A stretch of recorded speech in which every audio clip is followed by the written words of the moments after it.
ഷീലാസ് വ്ലോഗിലേക്ക് ഏവർക്കും സ്വാഗതം. ഇന്നലെ ഞങ്ങൾ കുക്കെ സുബ്രഹ്മണ്യ ടെമ്പിളിൽ വന്നിട്ടുണ്ടായിരുന്നു. സാഹചര്യങ്ങൾ കൊണ്ട് ഞങ്ങൾക്ക് അവിടെ സ്റ്റേ ചെയ്യേണ്ടതായിട്ട് വന്നേ. ഇത് ഞങ്ങളെടുത്ത റൂമാട്ടോ. വളരെ സ്പേഷ്യസ് ആണ്. 2 ബെഡുണ്ട് കേട്ടോ. ഇതിന് 2000 രൂപയാണേ. ഇവിടെ ഞങ്ങളിത് വെക്കേറ്റ് ചെയ്യാൻ പോകട്ടോ.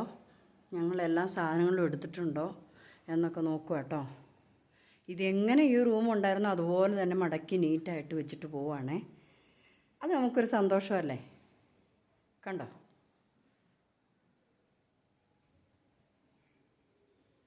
ഇത് ഞങ്ങൾ യൂസ് ചെയ്ത വാട്ടർ ബോട്ടിലൊക്കെ കേട്ടോ. ഇതങ്ങോട്ട് ഡസ്റ്റ്ബിന്നിലേക്ക് ഇട്ടില്ലെങ്കിൽ ആരും ഒന്നും പറയാനൊന്നുമില്ല. പക്ഷേ ഒരു നല്ല കാര്യമല്ലേ. അതെങ്ങനെ ഉണ്ടായിരുന്നോ അതുപോലെ തന്നെ ഞങ്ങളിത് വെച്ചിട്ട് പോവാം കേട്ടോ. അവസാനമായിട്ട് ലൈറ്റ് ഓഫ് ചെയ്യാനുണ്ട്. എവിടെ പോയാലും നമ്മൾ എല്ലാ സാധനങ്ങളും എടുത്തിട്ടുണ്ടോ, ലൈറ്റെല്ലാം ഓഫ് ചെയ്തിട്ടുണ്ടോ, എല്ലാം ക്ലീൻ ആയിട്ടുണ്ടോ എന്നൊക്കെ നമ്മൾ ഉറപ്പ് വരുത്തണം. ഈ വീഡിയോ നിങ്ങൾക്ക് ഇഷ്ടമായെങ്കിൽ ലൈക്ക്, ഷെയർ, കമൻറ്റ്.